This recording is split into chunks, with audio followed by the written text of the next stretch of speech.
Assalamualaikum warahmatullahi wabarakatuh. Alhamdulillahi rabbil alamin wa bi ni'matihi tatimmu shalihat.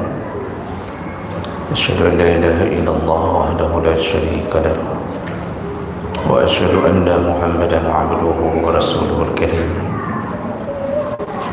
Allahumma shalli wa sallim ala nabiyyina wa sayyidina Muhammadin wa ala alihi wa ashabihi ajma'in. Amma ba'd. Rabbi shrah li sadri wa yassir li amri wa hlul 'uqdatam min lisani yafqahu qawli. Segala puji bagi Allah, kemudian salawat dan salam pada Rasulullah, pada keluarga dan seluruh sahabat-sahabatnya. Bapak-bapak, ibu, jamaah salat maghrib dan Aisyah yang Allah muliakan insyaAllah. Kita lanjutkan pelajaran kita. Di pertemuan yang lalu kita membahas tentang kapan menghadiri undangan menjadi wajib, dan kita sedang membahas syarat-syarat yang berkenaan dengan orang yang mengundang.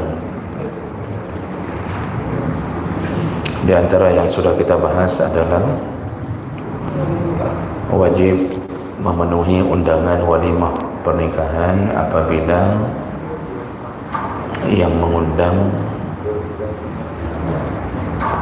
bukan anak-anak dan bukan orang gila. Yang kedua, wajib menghadiri undangan apabila yang mengundang adalah orang Islam. Artinya, kalau yang mengundang bukan orang Islam, maka tidak ada kewajiban hadir.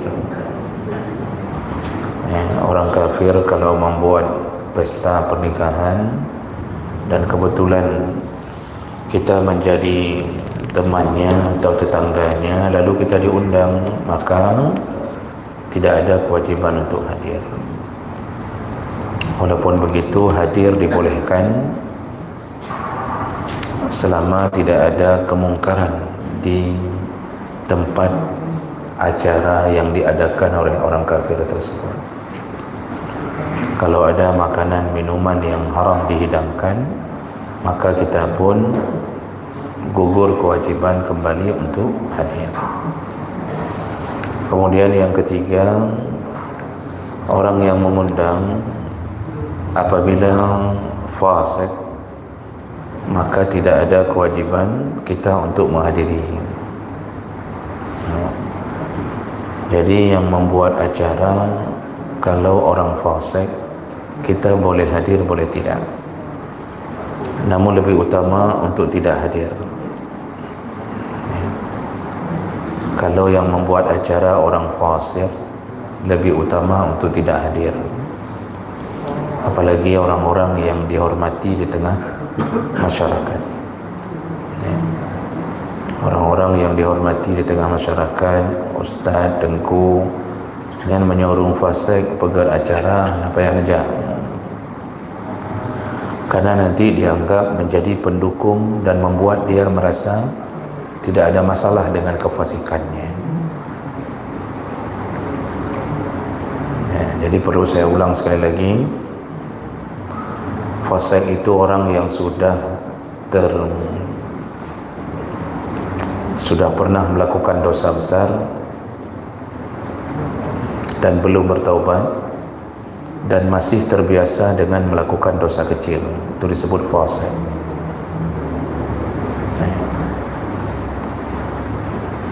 Jadi kalau yang mengundang masa pemain judi, koruptor, ahli zina, tukang pajuh, peng riba, ni apa yang hadir. Dan tidak berdosa kalau kita tidak hadir. Kemudian yang keempat, Tidak wajib hadir kalau acara walimah dibuat oleh orang-orang yang penghasilannya penghasilan haram, menggunakan harta haram untuk membuat walimah. Itu tak perlu hadir, ya. Kenapa begitu? Hati-hati, makanan yang masuk ke dalam tubuh kita yang berbentuk haram itu ada dua model. Ada yang zatnya haram. Zatnya haram maksudnya langsung diharamkan bendanya, ya, seperti makan babi, minum khamar, atau makan binatang sembelihan, binatang yang tidak disembelih. Nah, itu zatnya. Tapi juga bisa disebut makan haram kalau zatnya halal tapi cara mendapatkannya haram. Kita kerja dengan gaji yang haram, lalu kita buat acara walimah, otomatis kan semua makanan yang kita hidangkan zatnya sebenarnya halal. Rendang halal, pecal halal, kerupuk merah putih halal, semuanya.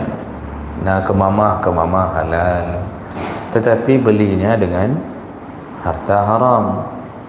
Maka dalam pandangan syariat itu harta-harta itu juga termasuk haram. Lalu kita datang memenuhi undangannya, kita makan. Apa kata Nabi? Allahmu nabata minas suhti fannaru aula bih. Daging yang tumbuh dari benda yang haram, maka neraka mengincarnya.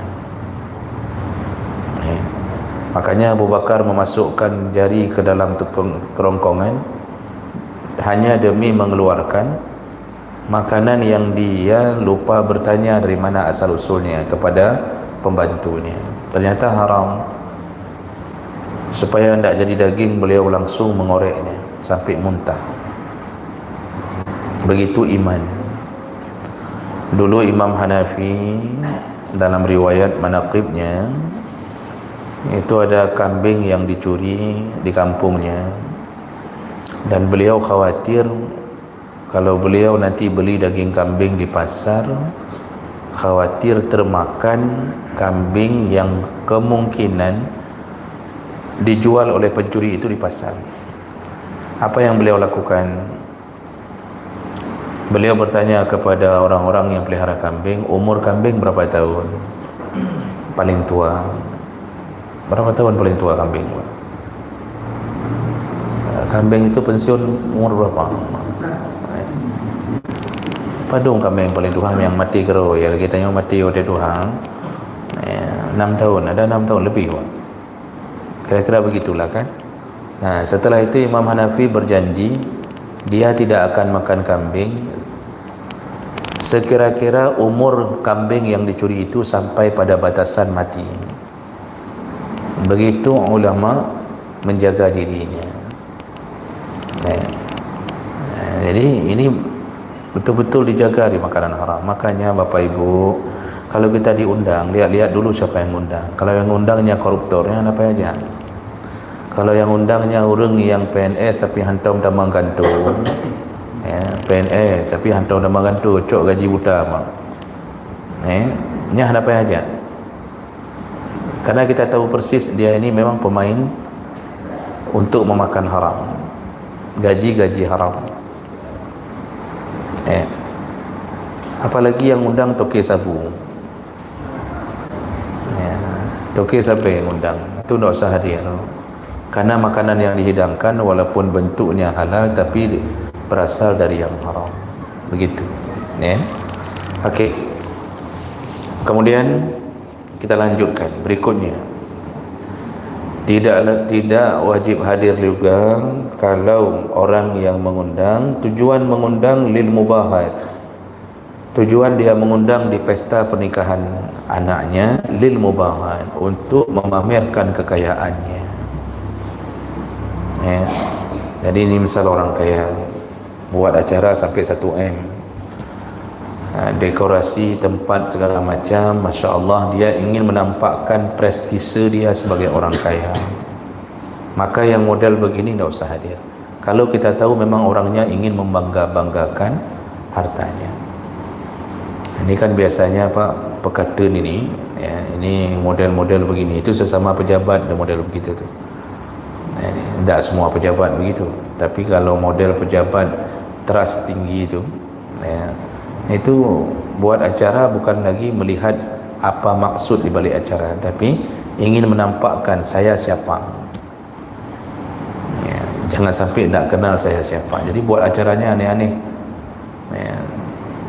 Ada orang kaya yang memang Allah takdirkan memang dia kaya, uang triliun.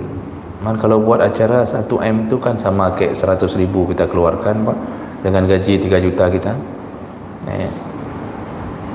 Dan dia ingin menampakkan dirinya bahwa dia adalah orang yang berhak dihormati dengan kekayaannya. Kalau tujuannya mengundang kita untuk itu, ya, nampak orang mengundang itu misal ada kesombongan lah dalam undangan tersebut, maka di saat itu tidak wajib hadir. Nah, tidak wajib hadir.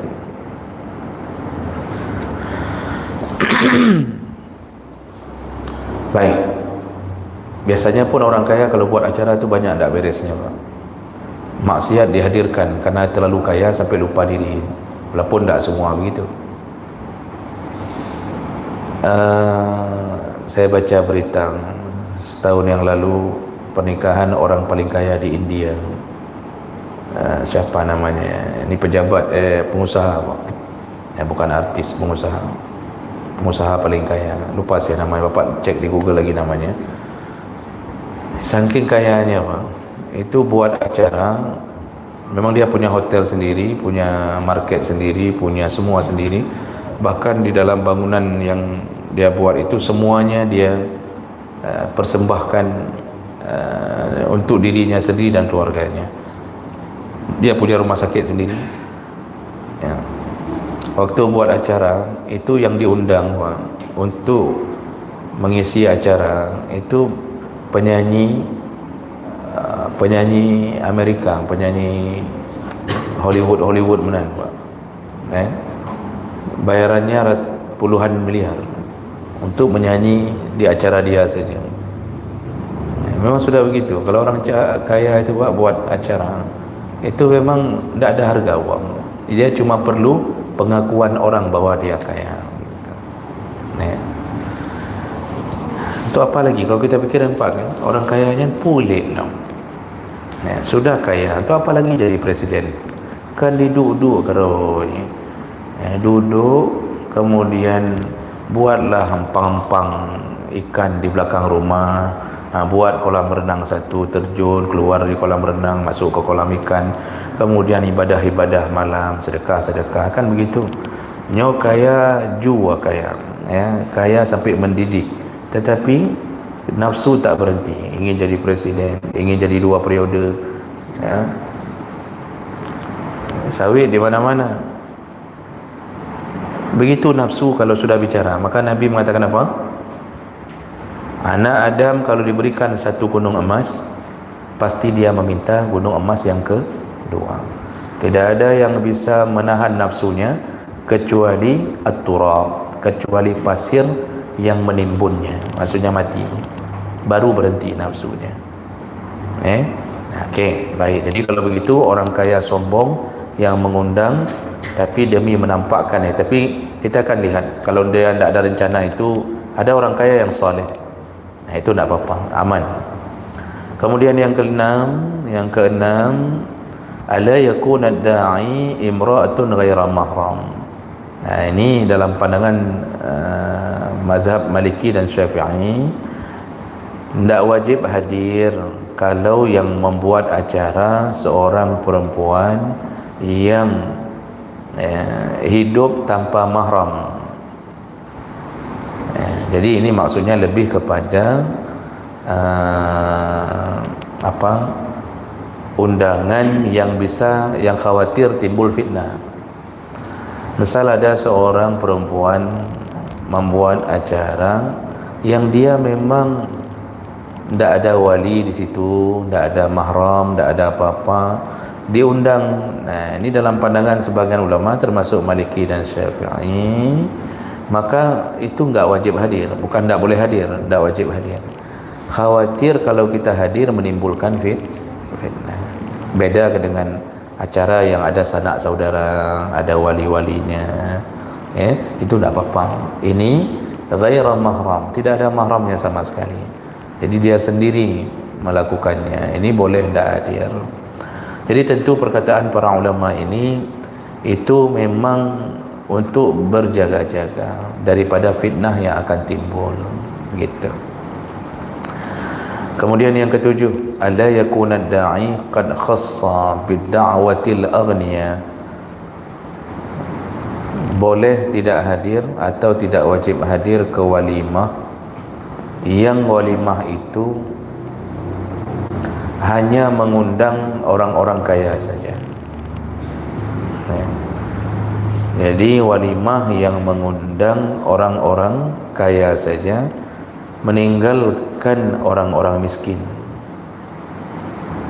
Jadi ini model pegat acara tabi-tabiroy, lalu diundang kita.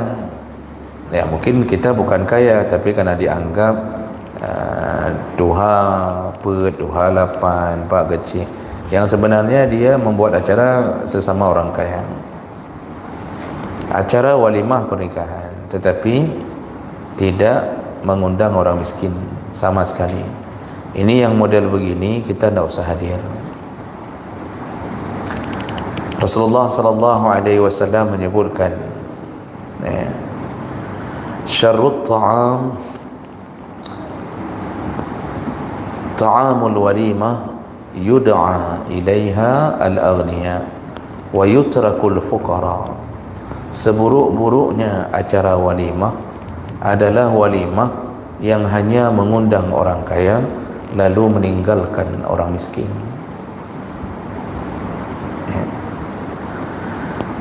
Jadi ini hadis Nabi dengan tegas mengatakan bahawa kesombongan yang dibuat oleh orang kaya, yaitu membatasi undangan hanya untuk orang kaya saja. Ini keadaan seperti ini Pak, kadang-kadang kita temukan. Jadi misalnya ada orang kaya buat acara walimah, kenapa dia mengundang orang kaya saja, sesama koleganya di kantor, sesama teman-temannya yang kaya-kaya. Kadang-kadang Pak, anggapannya ya dia tidak mau mengotori rumahnya dengan kehadiran orang miskin yang dia takutkan kadang-kadang pakaiannya memalukan. Lalu terbayangkan tu kalau mengundang orang miskin, pasti amplopnya isinya mengribe, waribe, lalu dia nanti mungkin bawa anak-anak, amplop sedikit, makannya banyak. Ini anda bayang punya undang orang kasihan. Apalagi nanti orang miskin kadang-kadang mengotori, makan tak teratur, kadang-kadang berserak-serak. Lalu kita takut mengganggu pandangan dengan kumuhnya mereka. Nah, ini yang terbayang begitu, sehingga orang miskin banyak tak diundang. Lalu terbayanglah mencukupkan diri hanya mengundang orang kaya. Kalau mengundang orang kaya, makan sedikit, amplop banyak. Jadi kebalikan dari orang miskin.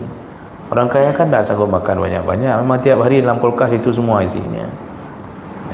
Daging ada, kornet, itu ayam apapun ada, mau digeprek, mau diusir lari, kemudian balik lagi, ayam pulang, ayam lari, ayam dumpu ayam. Nah, orang kaya lihat di walimah cuma ayam begitu-begitu, mana ada banyak makan Pak. Yang dia tunggu apa? Amplopnya banyak. Amplop orang kaya itu minimal $2 Kalau teman-teman sekantor bisa $200. Jadi rupanya membuat kita ini akhirnya hanya mengundang orang-orang kaya, tidak mengundang orang miskin. Apalagi kita khawatirkan orang miskin banyak ada kasih amplop, makan-makan aja lalu dah kasih amplop. Kalau kejadiannya begini, lalu kita mulai meninggalkan si miskin, di saat itu kalau kita termasuk undangan dan kita lihat keadaannya begitu, kita yang faham-faham ni, itu tidak usah hadir di walimah yang begitu, ya. Karena Nabi pun sudah mengatakan bahwa itu adalah seburuk-buruknya walimah, seburuk-buruknya pesta makan-makan kalau yang diundang orang kaya. Ada asar. Jadi asar ni bukan hadis, tapi riwayat dari sahabat. Pernah Abu Hurairah diundang. Abu Hurairah kan termasuk sahabat yang panjang umurnya. Pernah Abu Hurairah diundang dalam satu walimah, dan dia memakai pakaian yang sederhana, pakaian orang miskin. Lalu kemudian dia masuk, ketika dia mau masuk ternyata tidak diizinkan untuk masuk. Lalu kemudian Abu Hurairah ini enggak diizinkan masuk karena pakaiannya. Lalu Abu Hurairah pulang, falabisa siyaban jiyadan. Lalu dia pulang ganti baju dengan baju yang lebih bagus, lalu datang kembali. Fa'udkhilan, lalu diizinkan masuk. Tadi pertama karena baju, mungkin baju orang miskin tak dikasih masuk. Kemudian waktu dia ganti baju lumayan, dikasih masuk. Falamma wada'a as-sarid wada'a kammai alaihi. Ketika dihidangkan makanan kepadanya, Abu Hurairah kemudian tidak mau memakannya. Ya. Lalu kemudian si pemilik hajat mengatakan, "Ma hadza ya Abu Hurairah?" Ada apa ya Abu Hurairah? Kenapa engkau tidak mau makan? Ya. Lalu Abu Hurairah mengatakan, tadi ketika aku masuk dengan baju yang compang-camping, baju yang terlalu sederhana, tidak diizinkan aku masuk. Dan ketika aku mengganti baju, kemudian kalian mengizinkan aku masuk. Lalu dia menangis, summa baka, beliau menangis, waqala, lalu dia berkata, zahaba hubbi wa lam yanal min hadha syai'an wa yaktimmu tahanuna ba'da wa baqitum tahanuna ba'da.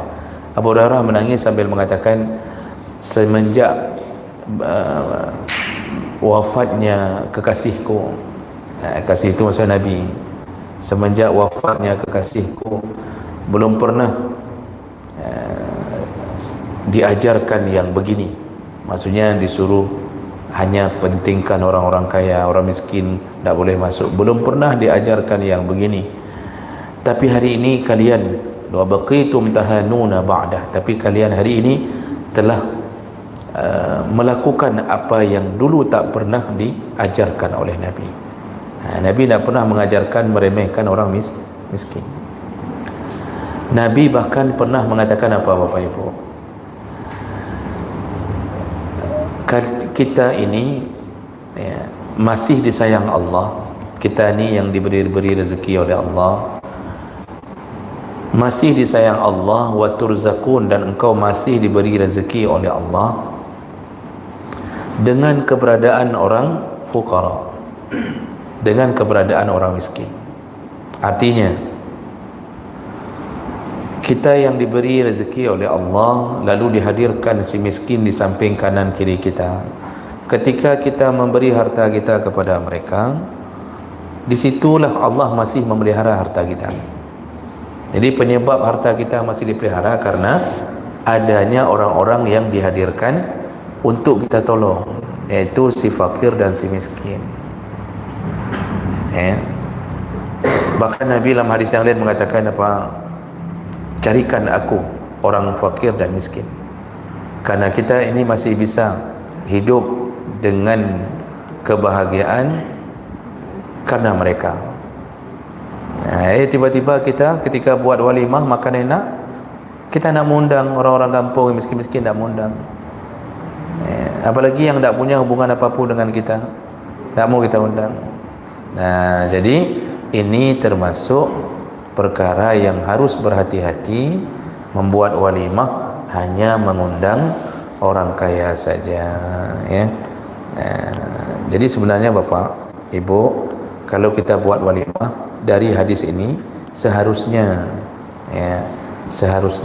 kalau mau walimah kita itu diberkahi, jadi pahala semua, seharusnya yang harus banyak kita undang malah orang-orang miskin. Karena orang miskin tu Pak, fakir miskin tu, mereka itu ketika melihat menu makanan yang berbeda dari hari-hari mereka, mereka itu gembira dan makannya pun lahap sekali. Ketika mereka makan itu diperhatikan oleh Allah. Allah tahu siapa yang membuat hamba yang dimiskinkannya berbahagia. Ada hadis qudsi, kan ada pertanyaan Allah kepada orang-orang yang dulu di dunia tidak peduli ke orang miskin. Apa kata Allah dalam hadis qudsi? Wahai anak Adam, kata Allah, ya benar Adam, ketika aku di dunia memintamu makan, falam tud'aimuni, kenapa engkau tak memberiku makan? Ketika di dunia aku memintamu makan, kenapa engkau tak beriku makan? Anak Adam yang ditanya di akhirat itu bingung dengan pertanyaan ini. Apa jawabannya? Wa kaifa ut'imuka, bagaimana aku bisa memberimu makan ya Allah, wa anta rabbul alamin, sedangkan engkau Tuhan semesta alam. Maksudnya, mana mungkin engkau lapar, mana mungkin engkau minta makan, sedangkan engkaulah Tuhannya. Jadi bingung anak Adam yang ditanya itu. Di situ Allah mengatakan, kata Allah, amma alimta, yang ku maksud kata Allah, dulu di dunia ada hambaku yang kelaparan, yang ku miskinkan, ku fakirkan, memintamu makan, istata'amaka, memintamu makan, falam tut'imuhu, tapi engkau tak mau memberinya makan. Sedangkan engkau tahu kalau engkau memberinya makan, engkau akan dapatkan apa yang engkau beri itu di sisiku. Jadi seakan-akan kalau engkau tidak beri ke dia, seakan-akan engkau tidak mau memberiku. Padahal kalau engkau beri ke dia, sama seperti engkau memberi makan kepada aku. Begitu besar pahala memberi makan orang miskin. Maka pahala paling besar tu walimah yang undangnya urang kasihin. Dan kita tidak berharap balas dari mereka. Padum kaju amplop kaju hana kaju pi alhamdulillah, yang long yang nyo memang ka long nit untuk Allah. Orang walimah itu kan Pak, sedekah terbesar di sepanjang hidupnya kan waktu walimah itu. Kita hari-hari kan susah kasih makan orang sampai alamak 100 ribu saja kita traktir orang, kita agak ini sedikit kan, agak berat sedikit. Ini kita undang teman-teman, ngundang di kedai kopi. Ya kita berharap dia pesannya ya kopi kampung kan. Begitu dia pesan Pak BMW, kita undang 5 orang. Waktu dipesan, pesan. Satu orang pesan apa Pak? BMW misalnya, dia bilang BMW itu berwarna owing kan. Dia pesan, mas apa warna owing padum, dia bilang lagi 2 telur ya. Kemudian kita suruh pesan, makan. Kita berharap dia pesan ya 30 ribu. Rupanya dia makan nasi biryani dengan harga 35 ribu per porsi, tambah lagi. Nyan mentang waktu kita sudah lihat dia pesan ini pesan itunya, kan mulai hati kita sudah mulai berkerak-kerak kan, sudah mulai keren-keren. Oh mak karugo ko ka, oh mak katalah aku undang ji. Susah kita ngundang, susah kasih makan Pak hari-hari kita itu. 100 ribu aja susah kita kasih orang. Tapi waktu acara walimah 30 juta kita habiskan, yang 15 juta 20 juta untuk kasih makan orang. Yang kita undang 1000 orang. Kalau tidak ikhlas, semuanya hangus, tidak dapat apa-apa. Tapi kalau kita ikhlas, tidak berharap amplop, tidak berharap dibalas, semua jadi pahala. Dahsyat kasih makan orang sampai 1000 orang Pak, dahsyat. Apalagi kita punya 5 orang anak, berarti kan 5 kali kita lakukan itu. Paling merugi ketika kita mulai berhitung-hitung, Kita musyawarah sama isteri. Kata si isteri, bang, ni yang di kampung kan ada orang miskin marang 50 kakak ada, kayak mana kita undang semua. Kata suami, oh jangan, kalau itu kita undangnya Cikarugo juga. Kalau mereka kita undang, itu memang rugi betul tu. Makannya banyak, amplop sedikit pasti itu. Kita undang teman-teman yang se-PNS, kita undang teman-teman yang sekantor, teman-teman yang kira-kira punya kemungkinan dia akan membawa rice cooker, kasih kado baby tak apa. Itu kasih kado, Masya Allah, besar-besar orang kaya datang. Itu yang dalam pikiran kita. Padahal di saat itu kita telah dibisi oleh syaitan untuk meninggalkan orang miskin. Jadi orang miskin yang di kampung, Pak, enggak berani datang. Ditanya sama orang, hana najak Aron, Mbak walimah fulan, hana diundang kamu. Enggak diundang.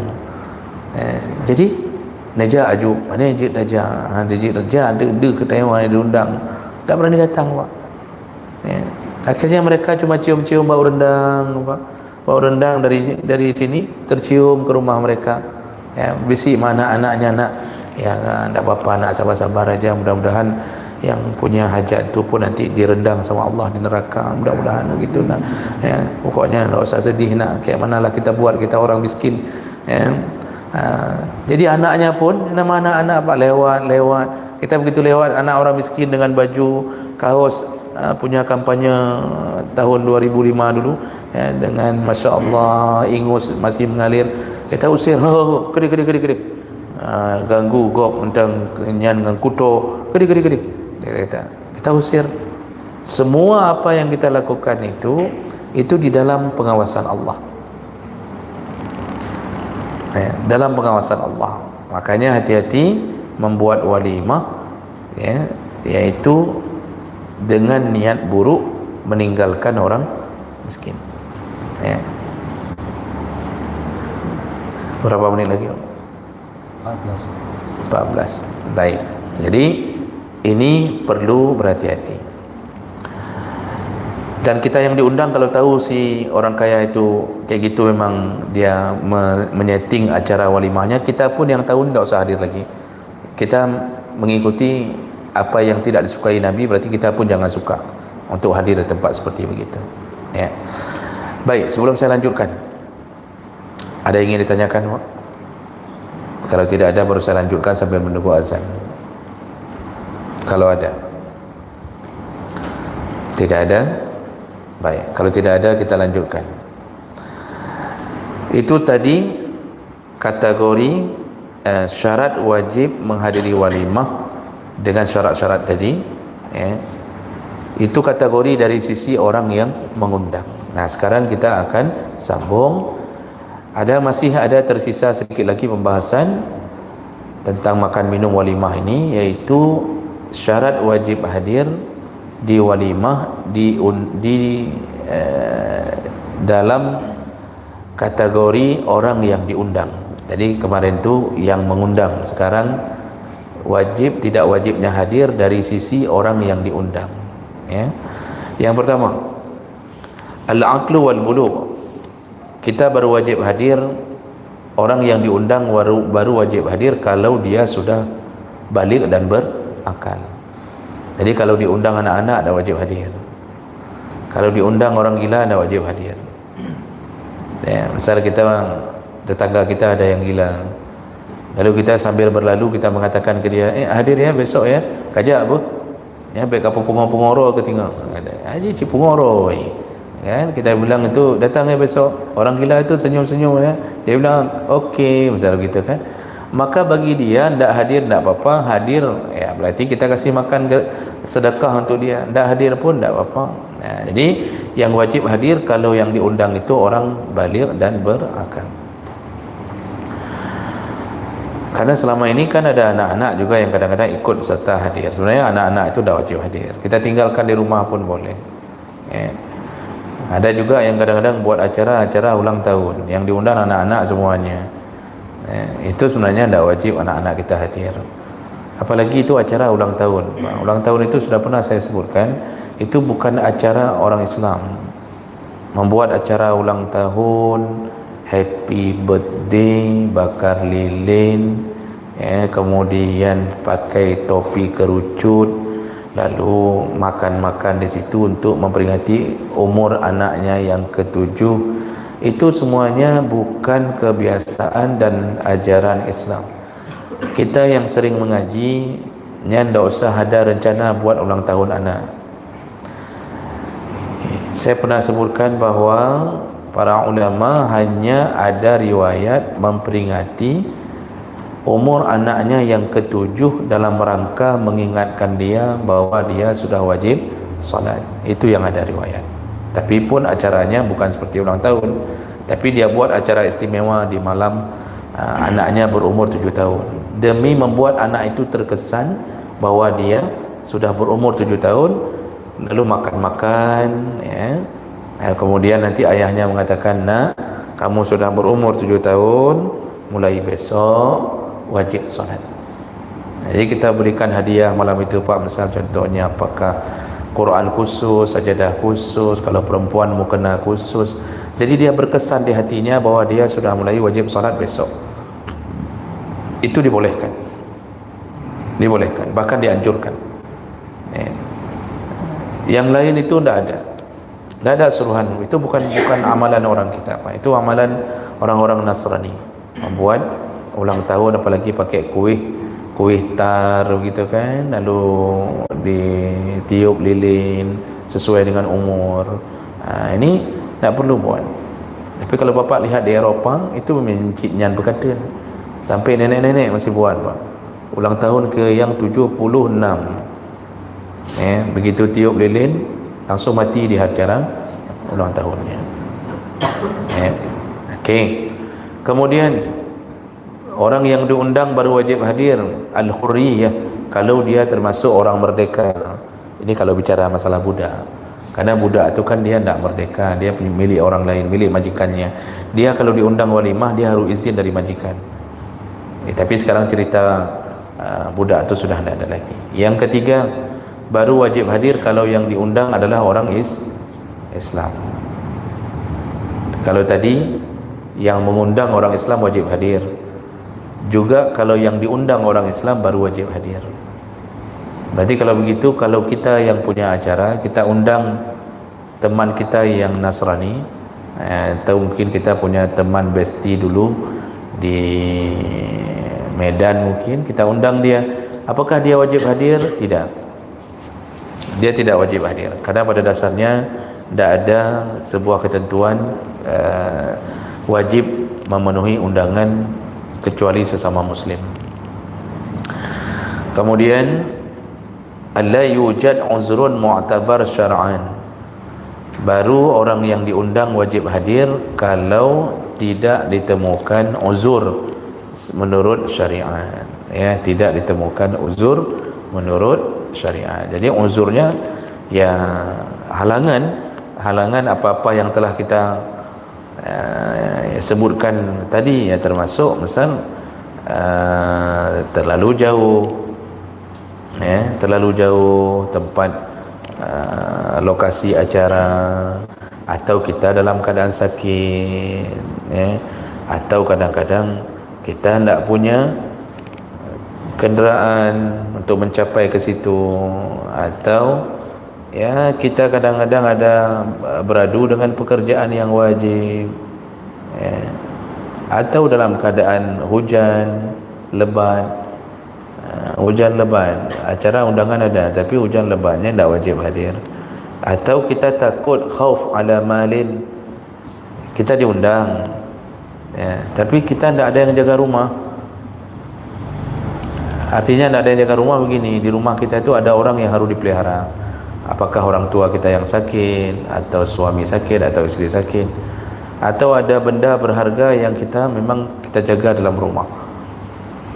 Kalau kita pergi ke walimah itu, kita khawatir harta kita dicuri orang atau dirampok. Di saat seperti itu kita boleh tidak hadir. Artinya apapun yang menyebabkan kita terkena uzur, maka boleh tidak hadir. Di sini tambahkan dalam mazhab Hambali, termasuk cuaca ekstrim, syiddatu harrin au bardin terlalu panas, terlalu dingin. Mungkin kita di sini Pak tidak terlalu lah keadaan begitu. Kalau di Arab itu Pak, kalau lagi musim dingin memang seperti kita hidup dalam kulkas Pak. Memang seperti hidup kita masuk dalam kulkas, kayak gitulah musim dingin. Kita diundang dalam keadaan kadang-kadang terlalu dingin yang kita tidak bisa keluar, apalagi sampai bersalju. Itu boleh tidak hadir. Atau terlalu panas, cuaca ekstrim sekali, panas sekali, sedangkan kita ada undangan. Itu kalau tidak hadir tidak apa-apa. Tidak apa-apa. Itu kalau di Kuwait, itu di Qatar, Kuwait, negeri-negeri Teluk Pak, kalau lagi musim panas itu kalau seandainya kita nginjak aspal, kalau tidak segera berjalan cepat, langsung sandal lengket di aspal.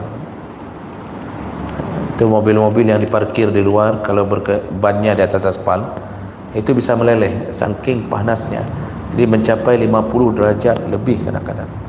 Kita di sini alhamdulillah Pak, negeri kita ni di Asia Tenggara itu kalau orang Arab bilang surga.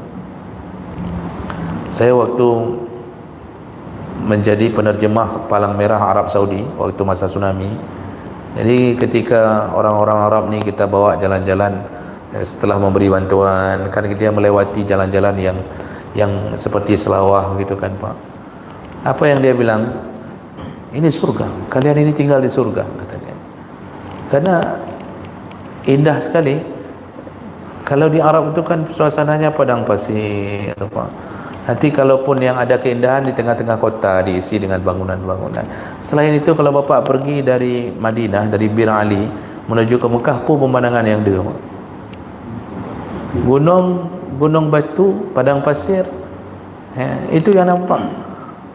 Kita kalau pergi ke Selawah, kanan kiri kita lihat, Masya Allah. Itu belum lagi kalau pergi ke Takengon sebelum bencana banjir, itu indahnya luar biasa. Maka orang-orang Arab ni mengatakan kalian tinggal di surga. Cuma kemudian surganya menjadi milik beberapa orang saja. Ini yang tak hati dia mah. Jadi negeri surga dimiliki oleh beberapa orang saja. Berdasarkan undang-undang pasal 33, bumi, air dan udara, bumi, air semuanya milik negara. Benarlah, semua milik negara. Yang lebih parah lagi tidak disebutkan negara mana. Jadi bisa saja milik China, bisa saja milik Amerika, bisa saja itu pohon-pohon itu semua itu milik negara. Walaupun sudah hancur lebur menghabisi rumah warga, yang dia tetap milik negara. Selama ada nomor di pantatnya, tetap milik negara. Begitulah negeri yang indah ini. Kalau belum dipimpin oleh pemimpin yang saleh, tidak akan berubah. Makanya diusahakan supaya tidak terpilih pemimpin saleh, supaya tidak berubah. Mudah-mudahan kita terlindungi di akhirat nanti.